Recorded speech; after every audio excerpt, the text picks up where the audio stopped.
The unexpected is commonplace in the colorful Notre Dame Southern Cal series, and Dan Devine might well be remembered for masterminding the cagiest plot of them all. While the Irish were warming up in their traditional blue and gold, Devine secretly had a new green jersey placed in each of the players' lockers. The move turned out to be a Trojan horse for the Irish, who always seem to be charged up for USC, as Ken McAfee explains. Southern Cal Notre Dame rivalry throughout the years has just been an unbelievable football game. I think it's up on top of all the rivalries in the country. And, you know, of course, year in and year out, it's a hard-hitting contest. It's just a great football game. The Green Machine sacked quarterback Rob Hurdle.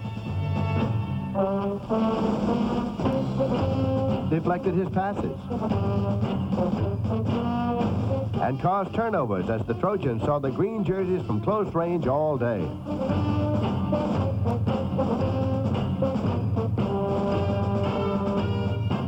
The spark for the Irish on this day was provided by Ted Bergmeyer, a candidate for both offensive and defensive player of the game. He ran 21 yards on a fake field goal to set up a touchdown.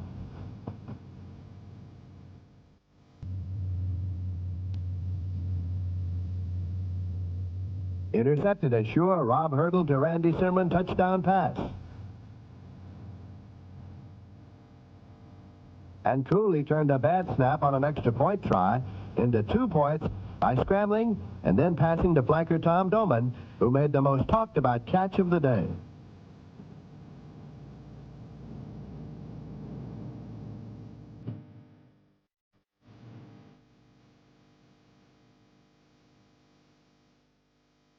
Joe Montana went to his favorite target, Ken McAfee, 8 times. This one good for a 12-yard touchdown.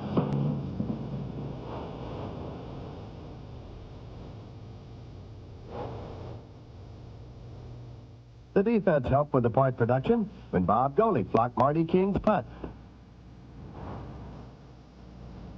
Tackle J.K. scooped it up and rambled 30 yards for a touchdown.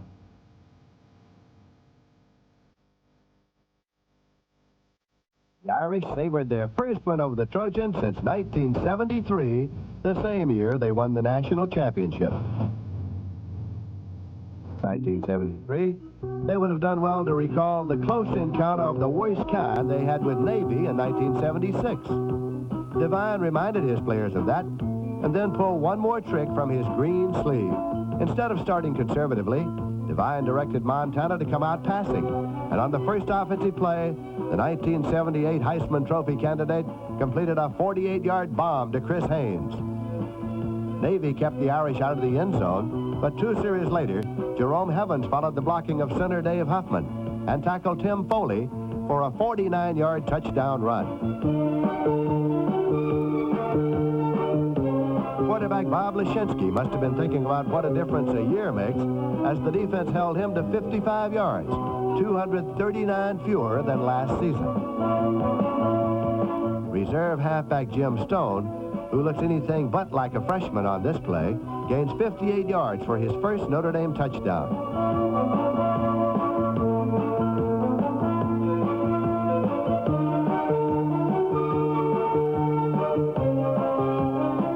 Linebacker Leroy Leopold ensured the victory with a pass interception that he returned 50 yards for a score.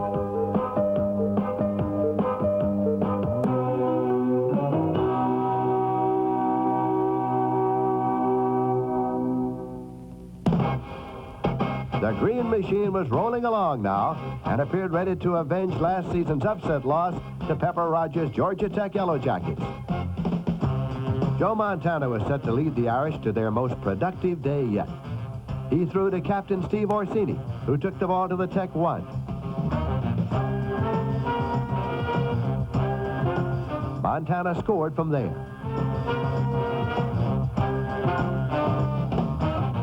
And then in succession, Montana threw touchdown passes to Terry Urick, to Chris Haynes, and this one to Dave Waymer, which netted 68 yards, thanks to some of the fanciest footwork of the 1977 season.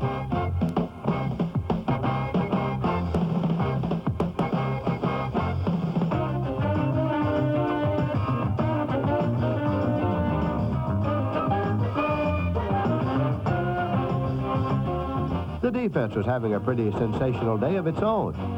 The point prevention unit held the Tech offense that had been rushing for 314 yards a game to a mere 84 yards on the ground and restricted the airways to but 41.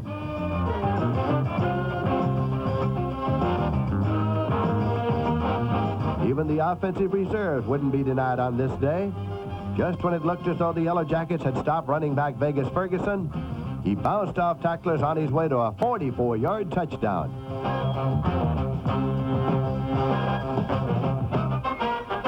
Then it was replacement Jim Stone's turn on a pass from quarterback Rusty Lish. Moments later, the first-year player was at it again, scoring on this crafty 21-yard touchdown run.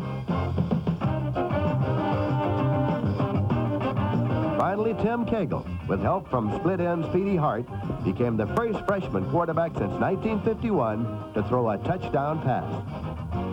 All in all, the Irish scored 10 touchdowns on 99 offensive plays and picked up 34 first downs. They had truly developed into one of the most potent offensive teams in the nation, but that was not all. I'm Russ Browner, and I'd like for you to meet some of my friends when we get together on Saturday afternoons and have a little bit of fun.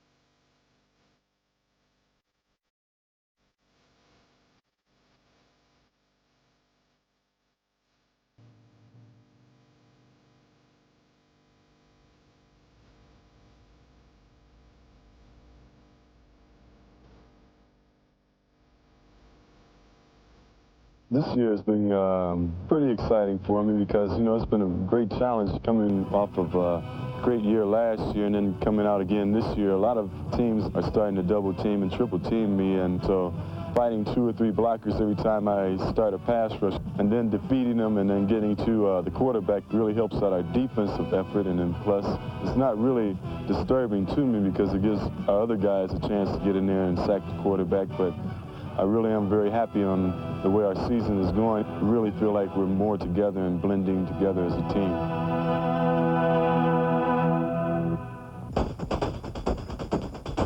They call it Death Valley because to date it has claimed 99 football victims. But the Irish had no intention of letting the 15th-ranked Clemson Tigers claw them from their number 5 position. Ross Browner, who had been named Defensive Lineman of the Week against Georgia Tech, propelled the Irish defense once more. Number 74, Jeff Weston, had one of his best performances as well. The Notre Dame offense got off to a good start, too. All-American guard Ernie Hughes cleared the way for Jerome Heavens, who culminated a 44-yard drive. But Clemson used its home field advantage to the fullest, and Lester Brown's second touchdown of the day had all the Tiger fans smiling.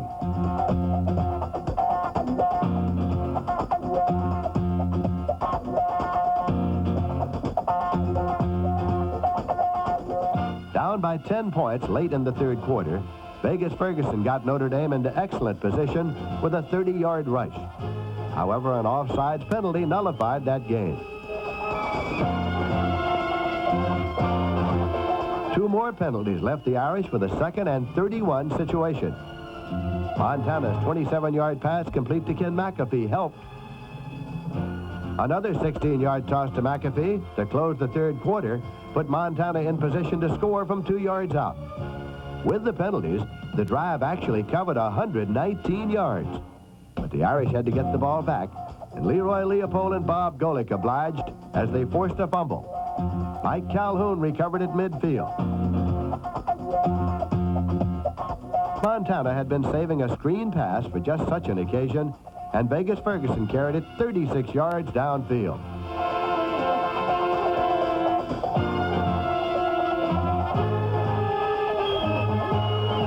After an 8-yard burst up the middle by Terry Urick, Montana inched his way in from the 1.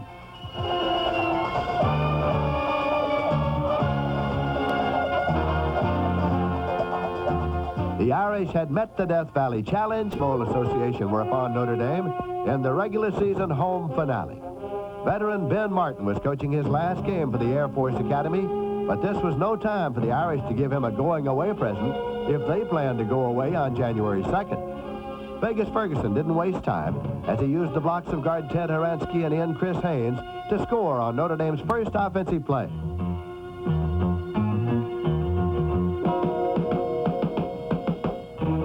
Montana then threw a screen pass to Evans, and he turned it into a 25-yard pickup.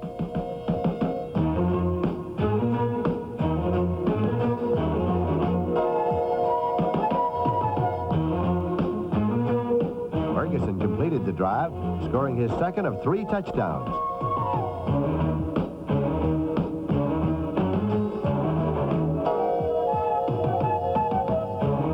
Just before the half ended, Montana threw to Haynes for a 33-yard touchdown.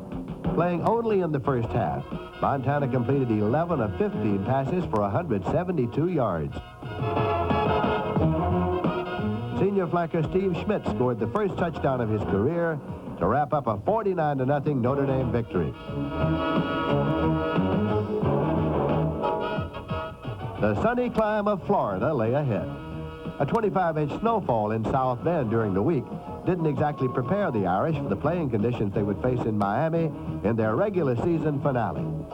And though the offense had a tough time turning over early in the game, the defense, led by Captain Willie Fry, made sure Miami did.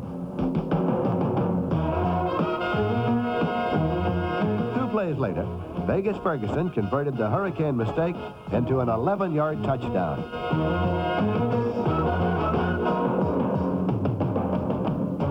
Fry put the heat on again, enabling Leroy Leopold to pick off this pass for the 3rd interception touchdown of his young career, a Notre Dame record. Montana rallied the Irish for one more touchdown before the half, this one a 23-yard strike to Ferguson.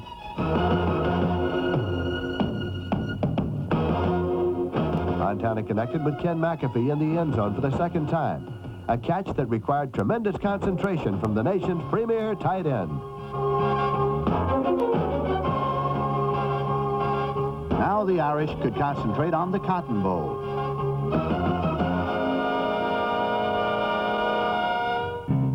Notre Dame would have the toughest challenge of all bowl participants, the top-ranked Texas Longhorns. The Texas roster included Heisman Trophy winner Earl Campbell, Outland Trophy winner Brad Shearer, the world's fastest football player, flanker Johnny Lamb Jones, and the nation's top kicker, Russell Erxleben.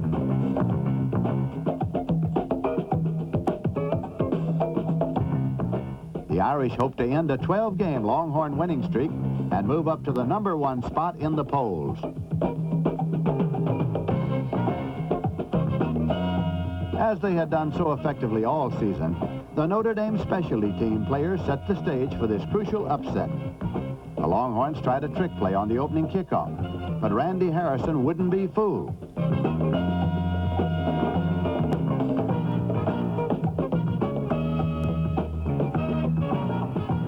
The Irish defense against the rush was the 3rd stingiest in the nation in 1977, while Earl Campbell led the country in ground gains. Someone had to give, and with middle linebacker Bob Golick hog-tying him all day, it was Earl Campbell. Golick was named the defensive player of the game.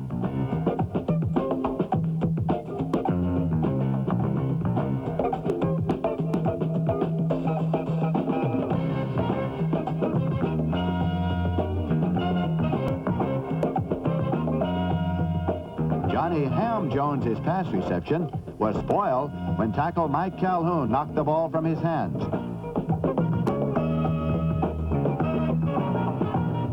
Number 33, Jim Browner, pulled it in for the recovery. Senior tackle Ken Dyke, truly an unsung hero for Notre Dame in 1977, jarred the ball loose. Co-captain Willie Fry recovered.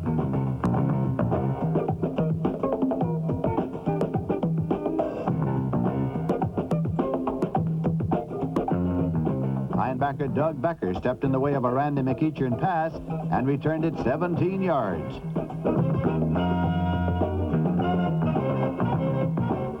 The dangerous Russell Erxleben was well within range from 39 yards out, but Bob Golick and Luther Bradley combined to block his attempt.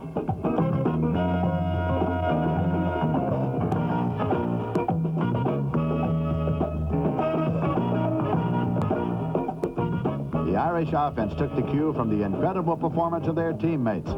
Dave Reeve put Notre Dame on the board first with this 47-yard field goal.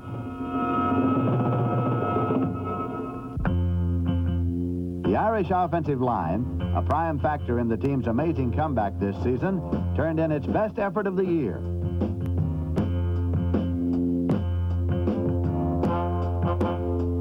The most talked about matchup was between Notre Dame All-American guard Ernie Hughes, number 65, and Outland winner Brad Shira, number 77.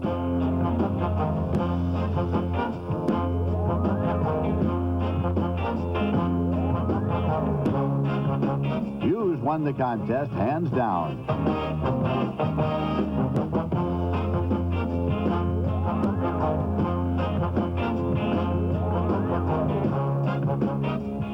But number 66, left guard Ted Horansky, also deserves credit.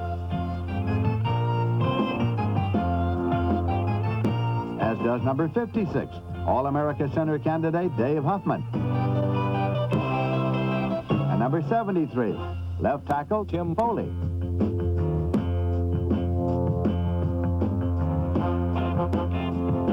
And of course, number 71, Steve McDaniels, the 6'7", 270-pound right tackle who has given the Irish an effective barricade for 3 years. Terry Urick turned the blocks of these players into Notre Dame's first touchdown at the start of the second quarter.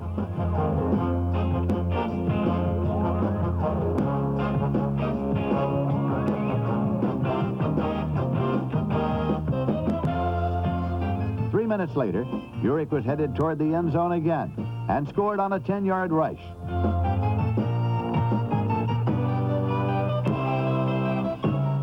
Joe Montana put the aerial attack to work, and Vegas Ferguson made the catch of the day.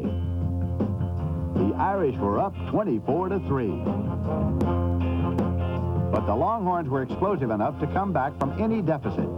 They scored on a 6-play, 68-yard drive in a mere 20 seconds. Heading into the locker room at the half, they appeared to have regained the momentum. The Irish reasserted themselves in the third period, holding the ball for 5 minutes. Jerome Evans did his part, and he gained 100 yards for the day. The Notre Dame defense let the Longhorns know that they were still around in the second half as linebacker Steve Heimgreider picked off this pass.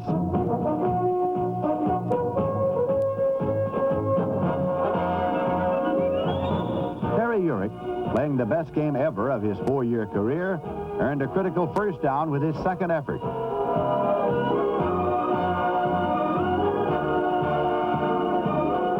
Vegas Ferguson scored on a 3-yard rush, a touchdown which virtually clinched the Irish victory.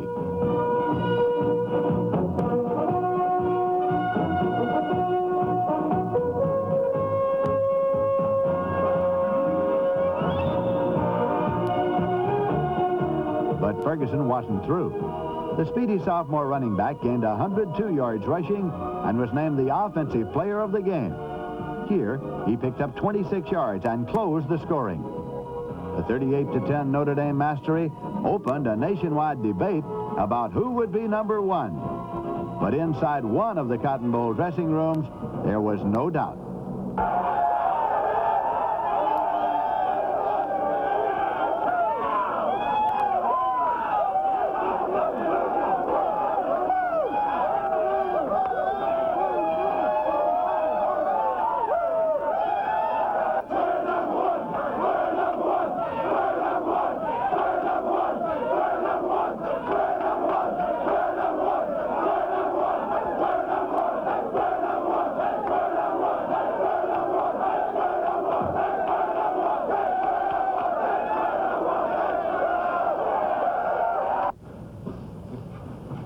I'm not going to say there's any possibility that we won't be voted number one because we're the best football team in the United States.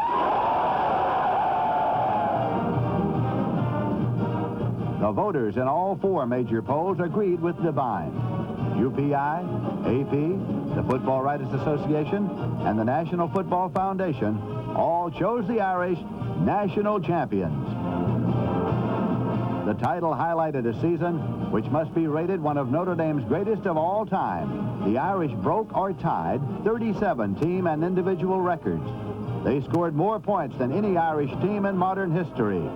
10 players received All-American mention, including Bob Golick, Ted Bergmeyer, Joe Restic, Willie Fry, Ernie Hughes, Dave Huffman, and Joe Montana.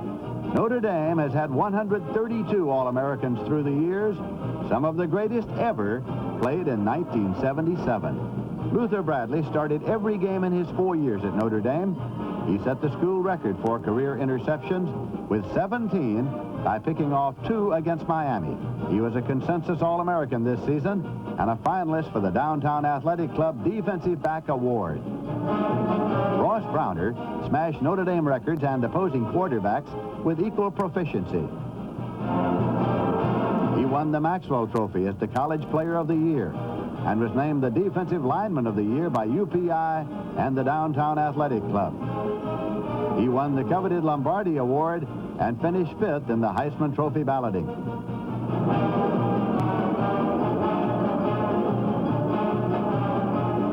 Ken McAfee was named the College Player of the Year by the Walter Camp Foundation. The Receiver of the Year by the Downtown Athletic Club. And the Most Valuable Player by his teammates. He, too, was one of 4 finalists for the Lombardi Award and finished 3rd in the Heisman balloting. McAfee has established himself as one of the greats in Notre Dame football history, a heritage he understands well.